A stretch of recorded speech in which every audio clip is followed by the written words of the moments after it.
Medias நாங்கள் பிரச்சனையா Colombia மற்றும் பெரு நாடுகளில் உருவான இந்த கொக்கைன் கொலம்பியா ரோடு வழியாக சென்ட்ரல் அமெரிக்காவுக்கு போகும். அங்கே வந்து வேர்ல்டு ஃபுல்லாக சப்ளை பண்ணுறதா சொல்கிறாங்க. அது மட்டும் இல்லாமல் இங்கே 70% கொக்கைன் அமெரிக்காலேயே யூஸ் பண்ணுறதாகவும் சொல்கிறாங்க. ஓகே, இப்போ இந்த கொக்கைனை எப்படி எடுத்துக்கிறாங்க, இதை எப்படி நம்ம உடம்புல ஃபங்க்ஷன் ஆகுதுன்னு பார்ப்போம். இது ஆரம்பத்தில் மருத்து போக வைக்கிறதுக்காக மருத்துக்கும் ஊசியா, அதாவது லோக்கல் அனஸ்தட்டிக்காக தான் டாக்டர்ஸ் யூஸ் பண்ணாங்க. பட் நிறைய பேர் தவறான வழியில் பயன்படுத்த ஆரம்பித்ததால அதோட விளைவுகள் மோசமாக இருக்கிறதுனாலையும் இதை பேன் பண்ணிட்டாங்க. இதை மூக்கு வழியாக உணர்றது இல்லை தண்ணியில் கலக்கியோ எடுத்துப்பாங்க. அப்படி உள்ள போகிற கொக்கைன் நம்ம உடம்புல சுரக்கக்கூடிய டோப்பமைன்ற ப்ளஷர் ஹார்மோனை பிளாக் பண்ணும்.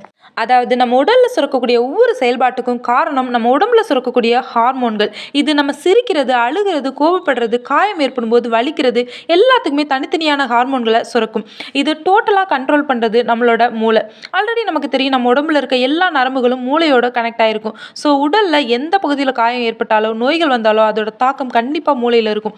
அதனால தான் மூளை செயலிழந்தால் மரணம் நிச்சயம். அந்த மாதிரி தான் இந்த மூளை டோப்பமைன்ற ப்ளஷர் சந்தோஷமான நிலை ஹார்மோனையும் ரிலீஸ் பண்ணும். இந்த கொக்கைன் அந்த டோப்பமைன் ரிலீஸ் ஆனதும் அதை திருப்பி எடுக்க விடாமல் அப்படியே பிளாக் பண்ணி அந்த இன்ப நிலையை கண்டினியூ பண்ண வைக்கும். இதுதான் அதோட செயல். இப்போ உங்களுக்கு புரிஞ்சிருக்கும்னு நினைக்கிறேன். மேலும் இந்த கொக்கைன் எப்படி உருவாகுது, அதோட விளைவுகள் என்ன, பாதிக்கப்பட்டவங்களை அதுலேருந்து எப்படி மீட்டு கொண்டு வருதுன்ற முழு விவரத்தை தெரிஞ்சுக்கணுமா, கீழே இருக்க லிங்கை கிளிக் பண்ணுங்கள். வீடியோவை முழுசாக பாருங்கள். தேங்க்யூ ஃபார் வாட்சிங்.